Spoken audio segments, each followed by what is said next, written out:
Sometimes there are no winners in a decision or an argument or a debate. Sometimes a decision that is made hurts everybody, but it has to be made. There has to be a line drawn in the sand. And that's what this video is all about. It's about a topic that is so taboo that people refuse to talk about it. But it's a topic that affects a lot of people and is one of the main topics happening in the US election right now. It's a topic that people have been lying about with certain candidates. It's a topic that some candidates are just far too into, that they don't draw a line in the sand anywhere. It's a topic that I can't even speak about yet because this video hasn't gone long enough. If you talk about a certain subject like this before 30 or 40 seconds, YouTube will hide this video from people. Maybe I can say it now. We're talking about abortion. Abortion is probably one of the hardest decisions that people may have to make in their life. Well, you hope it's going to be a hard decision. It certainly should never be an easy decision. If you're aborting a child and it's an easy decision, if you do it flippantly, if you celebrate it, then that is not a good thing. That is nothing to be proud of, and you should be ashamed of yourself. It is a very, very serious conversation that we're talking about. We're not talking about fucking popping an antacid because you feel a bit sick. We're talking about ending a potential life. And if you don't believe me that there are people out there that celebrate it, there are thousands of videos exactly like this one. I'm about to kill it. I'm about to kill it. Well, that's a little horrific. But anyway, if you want to know my thoughts on this subject, and this may upset you because you probably think that I'm a far-right lunatic, they are as follows. Let's pretend here in this hypothetical situation, we're talking about a young woman, 20 years old. She's fallen pregnant and she has a 8-week-old fetus growing inside of her that is healthy so far. Well, on the pro-life side of things, you need to understand that that will one day become a human being. In fact, you could argue that it is already a human being, and I guess that is the argument. We're not just talking about a clump of cells that's a fucking tumor. We're talking about a genuine human being that could be born one day that will go on to have children of their own or have an amazing job or amazing career or whatever. Find the cure for cancer, who knows? And you're saying that, no, we need to remove that from the world. And I guess at the end of the day, thou shalt not kill is, regardless of your religious practice, something we all sort of subscribe to. But in my head at the exact same time as I think that, I think about the pro-choice argument, that not everyone should be forced to have a baby. Just because you have sex with someone and your contraception fails or you're too fucking stupid to use it, don't be silly, wrap your willy, okay? Just fucking know about that. And ladies, do something, for Christ's sake. And gents, also be aware that some women will tell you they're on the pill or birth control and they're lying. That's fucked. But anyway, you shouldn't just have to have a baby because you sleep with someone and they blow their load inside of you. I'm sorry to be so graphic, but that's what we're talking about here. Cream pies. I don't think you want everyone that's having sex to bring up a child, to bring a child into the world. Because if they're shit parents, if they're not ready, or they're just fucking drug addicts or whatever, then those kids are going to be shit humans, and we have enough shit humans in this world. I guess my point is you shouldn't be forced to have a child just because you have sex. I just don't think either side of the argument is right. There has to be nuance in this argument. Now, on top of all of that, there is obviously reasons to end a pregnancy, or I think medical reasons. Maybe the baby that hasn't been born yet is not medically viable outside of the womb. Perhaps it will die. Perhaps it hasn't fully formed. There could be a whole myriad of problems. Maybe the woman was sexually assaulted. Maybe something happened. Maybe she's far too young. Maybe it's incest or something crazy like that. Those things happen. And I know people say, oh, they don't happen. They obviously do happen. And we must cross those paths when we come to it. But I think one of the problems that this debate always finds is there's no give on either side.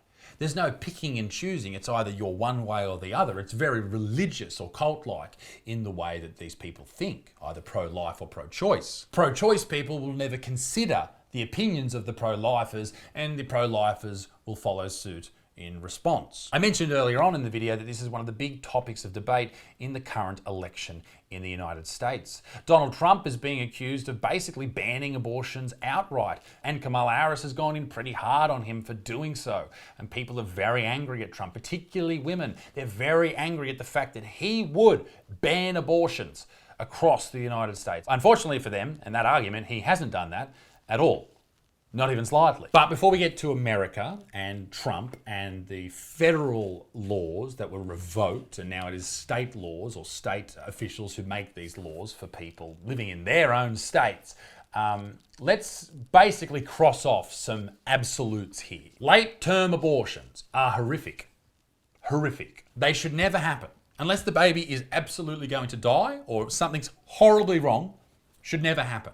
Maybe if the mother is about to die and they need to remove the fetus. Okay, that makes sense. I know that's not a nice conversation, but it makes sense. If your wife was pregnant and the baby was killing her, you fucking rip that fucking old fetus out of there. Zygotes, a go-go, all right? That's just my opinion. You can think whatever you want. But you might have to make a very hard decision there. But late-term abortions, no. Also, if it's your third abortion, fuck you, all right? No more. All right, get on some contraception, you fucking daft. And thirdly, if you're proud of it, that's weird. Now, on to Trump. During his last stint as president, if you recall, that did happen not too long ago and the world didn't explode. I know a lot of people are thinking that's going to happen if he gets in this time, but it didn't happen last time. His administration, he was there when Roe v. Wade was removed, which gave lawmakers in each state the ability to legalize or criminalize abortion. Now, many states have different variations in law, whether it's about speeding or marijuana or whatever. So Trump didn't actually take away the right to have an abortion, he just gave it to the states, which I think is quite fair, don't you? Shouldn't the state and its representatives elected by the people make decisions about the people that live there? So let's take a look at those particular states right now where it is banned. We're talking Texas, Oklahoma, Missouri, Arkansas, Indiana. That's in the South. We're talking South Dakota and Idaho up north. Now, they are completely banned there, which means if you need an abortion or you want to have one, you might have to travel to a different state. So it's not completely banned. I personally think people should be able to choose, but that's, and obviously it's a full-on conversation, but, they banned it because the representatives from that state voted in by their people decided that was the best way to move forward. Now, there is a legal gestational limit of 6 to 18 weeks in other places like Utah, Arizona, Nebraska, Iowa, North Carolina, South Carolina, Georgia, and Florida.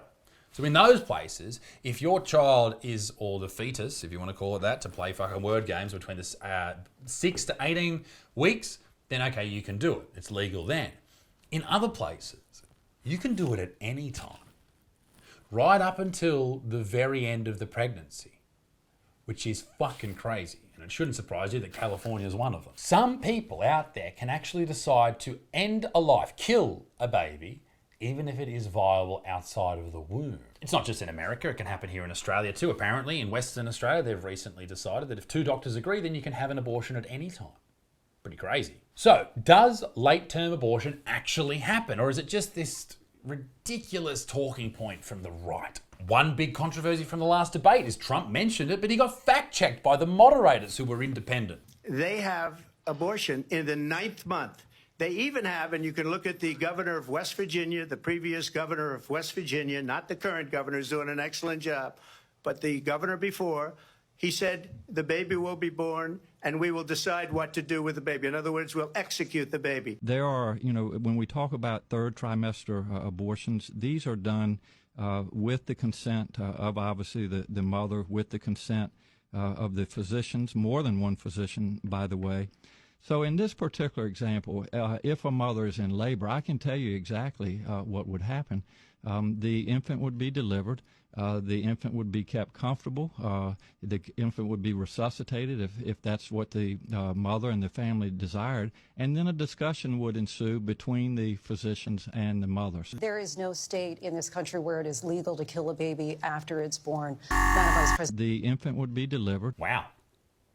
And the governor there, he's not the only piece of evidence at all. Right, calling the Care Clinic in Bethesda, Maryland. Thank you for calling Care. How can I help you?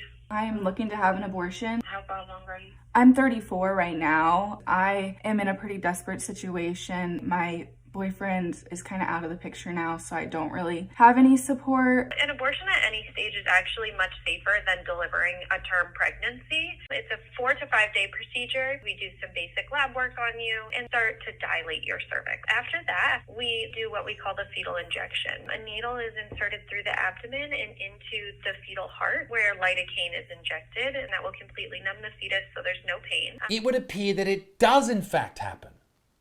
That's horrifying. Maybe that's why Trump gave it back to the states, because the states were so upset that this was going on and they needed to be able to make decisions for themselves.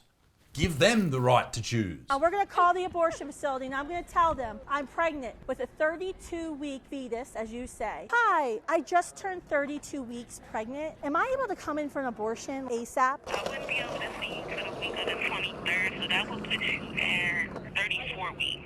Can I still have an abortion at 34 weeks? Yes, ma'am. I just have to do an intake form. That is fucking insane. Ladies and gentlemen, Google a baby at 35 weeks. That statement that just happened in that video will freak you the fuck out. Another argument from the pro-choicers is, hey, what if someone was sexually assaulted and they fell pregnant? Something horrific. I'm avoiding the R word just for YouTube.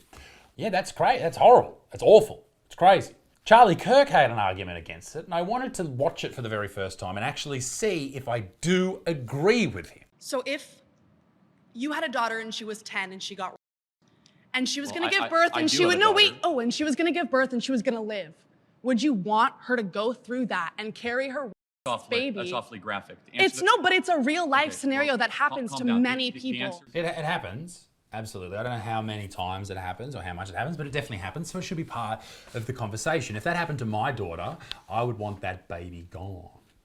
Now, I know that's horrible to say because it is a human life, but imagine the trauma that would occur every time that that poor woman looks at that baby. And I think this is where the nuance needs to come through. I'm going to listen to his response, but I just don't know if he can convince me. The answer is yes, the baby would be delivered. Oh, okay, great. So that's insane. But let me tell you why. No, hold on. Let me ask you a question. There's 2 ultrasounds I have. One is a baby conceived in, one is a baby conceived by a loving couple. Which one is which? Doesn't matter. It's a personal experience. You don't know. Exactly, because it's all human rights and But it's all that human beings. doesn't matter. So It's about your daughter who has to give no. birth to it and is going to be tortured by that Hold for on the a second. rest of her You- life. She's fucking spot on. Take away every Hold on a freedom second. she's ever going to have. Well, hold on. That's going to Every ruin freedom. her life. She's going You to know grow what? up and she's going to be Abortion is not a attached to another victimless thing. crime. The point is how you were conceived is irrelevant. What human rights you get. But- Hold on one second. If a person conceived in walks down the side of the street, Like, I know that the more you look into it and you think it's a human life, then yeah, absolutely, I know what he's saying. But think about it from the point of view of your daughter. Mate, it's such a horrible thing. Like, it should never happen in the first place. But sometimes you need to be able to make hard, horrible decisions if this was me and I had a daughter and that happened, it would be a horrible decision to make. And for some reason, I had to make the decision. Say she was in a coma and I had to make the decision. A horrible decision to make, but I think an easy one. Knowing the horrors that are attached to that poor little fetus. Get it at 6 weeks and end the pregnancy. As horrible as that sounds. It seems that this whole debate is filled with mistruths and lies. The way that people attack Trump over it, who, let's be honest, I'm sure he's paid for many abortions. It's so disingenuous, and it really does make you think when we learn the facts about what he has said. Like, he's for it. He's pro-choice. You really do think at the end of this that how can you trust anything that comes out of politicians' mouths when they deliberately lie and mislead? And the news report it and they don't fact check it, even though they'll fact check the other side. It's all fucked up. Ladies and gentlemen, hope you're doing well. Be a good motherfucker. Peace in the Middle East. Me dick stinks. Hope you enjoyed the video. I'll see you next time. Toodaloo au revoir. Bye-bye.